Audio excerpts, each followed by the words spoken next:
got a cat today. Hello, I'm Amanda. This is Eric. We are the founders of Hit Subscribe. Butters is not a founder of anything. Oh, wait, I want to get my fleece. Can you introduce this? Oh, sure. That's Butters. No, the topic. I'll introduce the topic. We were thinking about how to kind of change it up and talk about like more varied subjects, so we figured maybe today we'd have a discussion about what we wanted to be when you grew up, and then just more broadly how your thoughts about like what you're gonna do and your visions of the future necessarily kind of change and evolve as like life happens, Oh, sorry. and how you just start to want different things as you get older and more like mature in your career. So, Eric, what did you want to be when you grew up? What did you want to be when you were like little, like really little, like 5 or 6? I have to get my parents on here for that. I don't honestly remember. I'm like based on knowing myself, I'm sure that changed a lot Yeah. based on like whatever my interests were that week. Did you ever want to be like a dinosaur? Did you ever want to be something like ridiculous? I mean, who wouldn't want to be a dinosaur? I don't want to be a dinosaur. They're hideous. Seems like that would come with a lot of cool features, you I know, guess so. throwing cars around. I I mean, don't. you've seen Jurassic World. I'm No, not. probably not. I'm not sure there were cars in the Jurassic age. No, that's the point. You'd be a dinosaur now. Oh. But anyway, no, I don't remember. Do you have memories of being like 5 and having career ambitions? Yeah.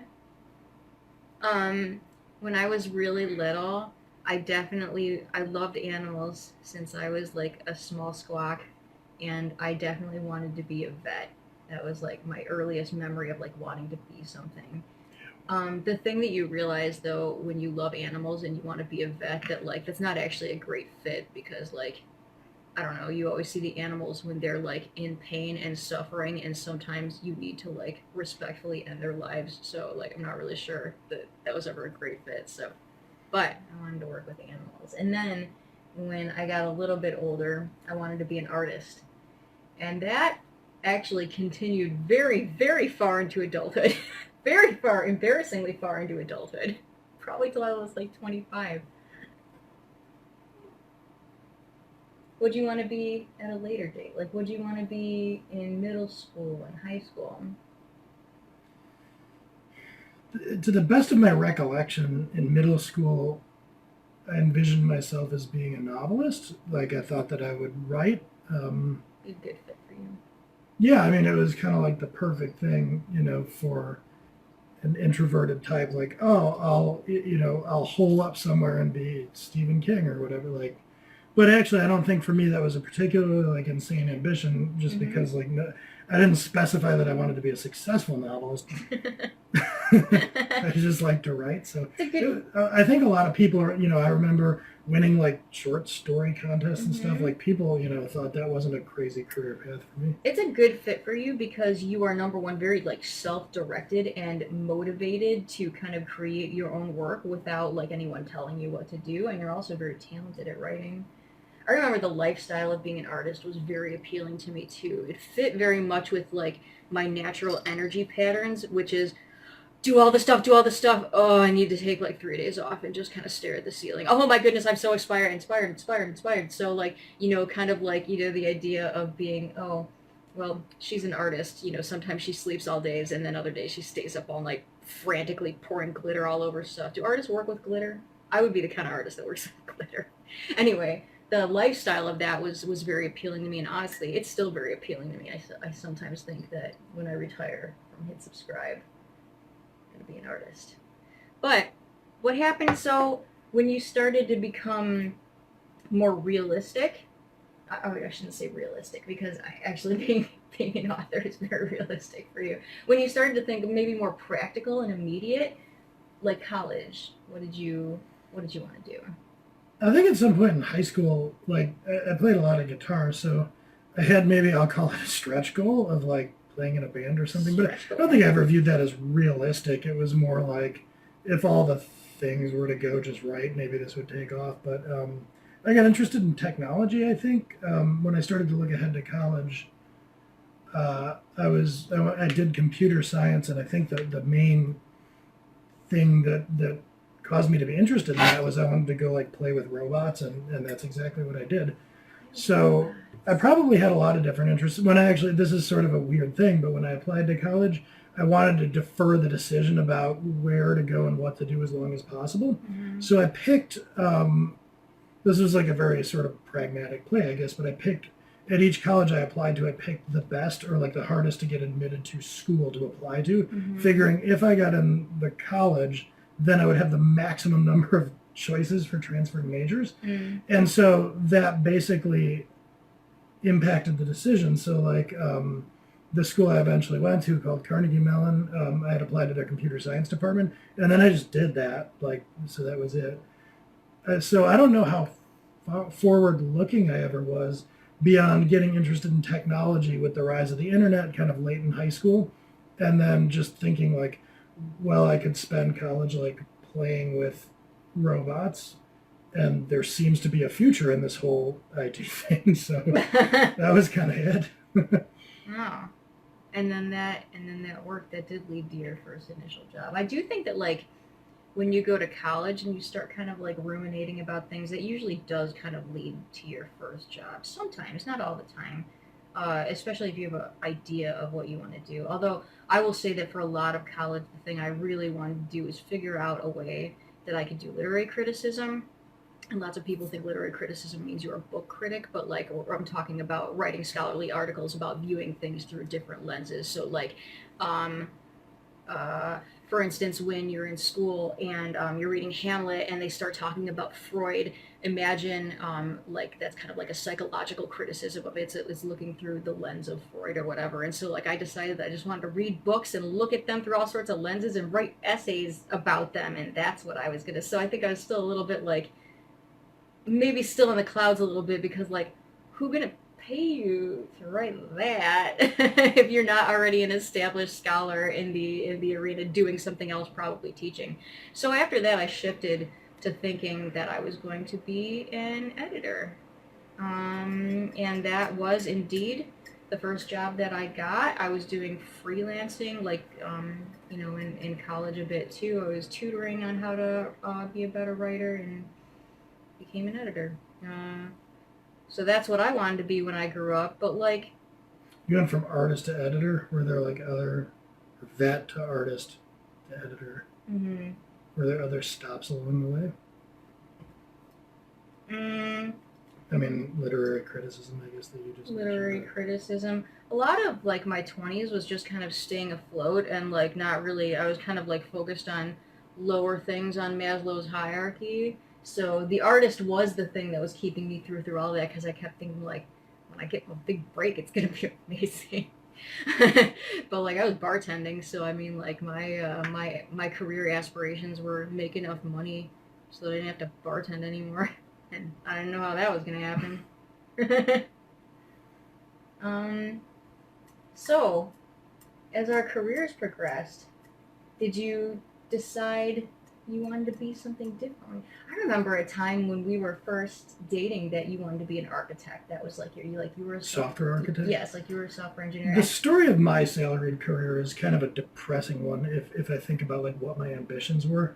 And like I just didn't want people telling me what to do, and that Yeah. pretty much defined all of it. So Yeah. like as a salaried software engineer, like architect was the person I viewed as, oh, this is the person that's in charge. Call the shots. If I were this person, then I wouldn't have to like listen to all this direction that I often don't agree with. And then when I had that role, then there was like somebody up the management chain, and then so on up to my last salaried role was as an executive, as a CIO, and even then the owner of the company was somebody who, putting it mildly, I frequently disagreed with.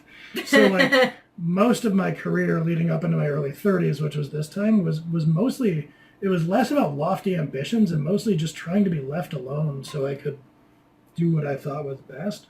And then since then, I guess I've achieved that because like, what's it been, 6-7 years on my own owning businesses and consulting. So like, I mean, that's sort of depressing when I think back on it, but it was a big motivation. I guess I vaguely, like early in my career, I didn't have specific directed goals other than like, well, I guess I'll just keep climbing until I'm, the CEO or whatever. Like I Mm-hmm. just envisioned ascending the corporate ladder. Maybe I'm having fun along the way, doing some cool business travel, whatever it is people do. I don't know. Hmm. But somewhere I kind of lost touch with that aspirational, like I really want to do X. I mean, I had hobbies like home automation, and so I think I vaguely thought like maybe I'll create a product or something that'll take off, and then that'll be my thing. But You know what's so interesting? I was just thinking kind of the same thing that like somewhere along the line, I lost the desire to be the best technician. You know what I mean? Like that like it about being like the best at what I did and that thing was a specific thing. Um like I'm thinking about editing and how like when I first started that, like my goal wasn't just to like get hired as an editor, but to know everything, to Google everything. Anytime I have a question, you start a sentence with "so," should you use a comma after it? Sometimes, sometimes not. I researched that for a really long time. So like all these wait, I want to things. know more about that. Can we put a pin in that and talk about it after the Facebook Absolutely, I'll Live? tell you all about it. So like I remember spending so much time just dousing myself in expert knowledge and reading everything I could and taking like really deep grammar quizzes, figuring out how to diagram sentences. Anytime I didn't know anything, I would research it until I knew the answer. And like my whole goal was to be like any change that I make, I know why. I know why, and if anybody asks me why, I got a great reason for it. And so, like, my deal is like, I'm gonna be the best editor. I'm gonna be the best editor there ever was. And somewhere along the line, it just stopped being enough for me. And now, like, I don't know. And I guess we could start talking about like how that manifests now. Like, what do you want to be when you grow up now? Because like that turned in for me from real life into like I own a content marketing business and like honestly I what I want to do with my life is make enough money to travel, take it easy, be an artist without having to sell anything. Like it's interesting. It's so much less about like career achievements. Oh, and then there was like that whole there's a whole phase in my life where like the big thing that I wanted to be when I grew up wasn't a specialist or a technician or the best technician, but it was to be just to cut an impressive figure for everyone to look at me and be like that's a boss lady. That's an impressive person who's done impressive things and really knocked it out of the park. And like it's funny. I feel like every day a little bit of that just kind of falls off of me like a scale. Like I'm shaking off scales. I'm not scaly. Career ambition is to be less scaly. Less scaly. Fully exfoliated. Like if I think of what I looked at like as a kid, I mean maybe you haven't been beaten down by life in some senses, or maybe Yeah. it's just that like you think in more like grandiose abstract terms, like I'm going to grow up and win a Nobel Prize or whatever. Um, and then for me, it kind of became like I just want to do like good work and have autonomy. And now, like I don't really have any goals other than to like be able to essentially do whatever I want. Like my basically only goal left professionally is independent wealthiness. Like Yep. I want Do to be able whatever I to work want. on stuff because it's interesting and not because I Mm-hmm. have to pay a mortgage. Absolutely. Which in a way almost seems kind of sad. Like that's I don't know. But I feel like I'm running out the clock or something. But What's left after this? I just want to lay down and die. but I think like if I actually thought about what I would do, like save money, somebody just wheeled a dump truck of money up to our house and we didn't have to work. I think my ambitions would get lofty again. Like I don't know. I think as a teenager, I assumed I'd go get a PhD and be like into research and academia. Maybe I'd do something like that, or I don't know, build something cool, go back to my home automation hobby. Like, I think I would reform like a cool long range goal. It just Mm-hmm. wouldn't be a career goal because people are, what do you want to be when you grow up? Which is like essentially asking people, like, what do you want it to say on your W 2? I mean, like, you wouldn't Yeah. present something weird like that to a kid, but like, what do you want to be? Like, what should your vocation be? It's not a goal. Um, That's really interesting. Like now that we're even talking about this, like what do you want to be when you grow up? And your B is your job title or whatever. You know, Right, but if you say I like was an editor. Like I am an editor. That's what I want to be, and you that's want what to be I a am. writer, and then what? Like, And do you then want to what? be a crappy writer? Yeah. Do you want to like be good enough to pay the bills? You know, Yeah. do you want to appear in the dime rack? Like, what's your actual goal? I mean, nobody's going to ask a kid that. Well, maybe they do. I don't know. Mm. So like, well, do you want to be a famous writer? Or do you want to be a bad writer? No. Do you want to be a bad writer? But I mean, like, kids will dream up great goals like that. You know, they're probably not even just going to say, I want to be a writer. Like, you know, I want to be, what's the Harry Potter one? J.K. Rowling. You don't want to be J.K. Rowling right now. But then I guess it gets simpler and like a little more nuanced when you're actually in that role and your career goals take on like, well, I want to be the boss, or, you know, I don't know, I want to preside over a really successful product launch or whatever. Yeah, and now I don't have anything like that. I just kind of want to get to where I can kind of wake up day to day, month to month, and say like, this would be a cool thing to do. Maybe it's a lack of attention span. Like if I think about my career, it's deeply weird. It sort of went from software development to software management to consulting to training to writing to now a marketing agency. So like maybe I just need variety. Yeah, that's interesting. Yeah, if somebody asked me like, you know, what are you right now? I would kind of like look around and be like, I do business stuff. Like I'm a business owner. Like I've lost that technician. I've lost that specialty. You know, it's obviously still in my background or whatever, but like I don't identify as anything. I make money on the internet. I'm the artist formerly known as editor. I'm the artist who future wants to be known as artist.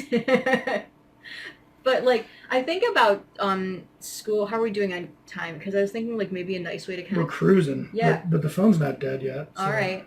I was thinking it's probably like time to start wrapping it up. Yeah, that's like I was thinking maybe a nice way to close it out is to think about like, you know, college kids and like, you know, the sort of advice that like, you know, everybody always pressures you in college to like, you know, what are you going to do? What are you going to do? What are you going to do? And it's funny because your scope is so narrow. So it's often like I'm in academia, so I'm going to continue in academia. Here are the following degrees that I'm going to get in academia, or I'm going to be a teacher. You know, it's like whatever you're doing at the moment, it's really hard to imagine the world outside of it, and it's very you focused. And then when you get out into the business world, all of a sudden you start seeing the demands in the world around you, and your job creates itself from those demands, and you can't really anticipate what those are going to be when you're all you focused and you're thinking about like what you want to do and what you want to be and what you want to like, you know, work with and all that kind of stuff. Step out in the world and the world starts demanding weird stuff of you, and you're like, I'm going to go with that. You know, if I were going to offer college kids career advice, it would be like the sort of nihilistic, like nothing you do now is going to really matter that much in 20 years. It's a great point. But like in all seriousness, I remember being really hung up on like, you know, what kind of job am I going to get? Like what's my GPA? And like all of that just stops mattering after a while. It's not that nothing you do matters. I mean, like your major will have an impact on your career. Yeah. To some lesser extent, maybe your GPA will. You know what'll actually probably honestly matter more than anything else is for a college kid is the people you befriend, the connections you make, your teachers, your the people, the fellow students. Yeah, man, I was one class away from a 4.0 graduate. I graduated summa cum laude, and the last day that mattered was the day I walked up on stage and they announced me as summa cum laude. That was the last time that mattered. Never talked about it again. Never, no one ever said anything about it again. Sure doesn't matter now. Sure didn't, all the, you know, doing really well in school did not prepare me for the challenges I was going to have in the business world. But it's fun. It's fun. It's more fun than school. Let's plug for next week because that'll be cool. Oh, hey, come by next week. Will it be at this time? Yeah, because we're not going to be. No, it'll be at a different time. It'll be at it's the regular 6 time. Central, right? No, or 6 6 Eastern. Yeah, okay. I'm gonna be with Angela. Angela brews her own beer, and we're gonna be answering all sorts of questions about what it's like to brew your own beer. Like, do you save money? How do you come up with ideas for like creative brews? What's been awful? What's been delicious? All sorts of like fun stuff about experimenting with brewing your own beer. If you have questions, please leave a comment. I don't know, how does it work on Facebook Live? Do they leave? You can leave a comment on this video, but the thing to do would be tune in, and you can, you know, if it Tune wouldn't in. fluster the two of you too much, you could take, you know, you'll see the comments pop up if people ask questions. Oh, excellent! That would be great. All right, I'm into it. So tune in next week. It's gonna be a fun, a rip roaring time. Yeah, get the questions in however you can. Comment on this one. You know, put them on send us a message to the Facebook account. You know how you message businesses, how people do, right? Like you go on Facebook and I know because people message Dead Tech. They're like, hey, can I get some customer support on ClearCase? You like, can email info@hitsubscribe.com. You could do that too. Yeah, however you want to submit. But yeah, you could just tune in next week and participate too. It should be fun. Yeah, all right. Well, this is a fun one. Yeah. See you guys next week. But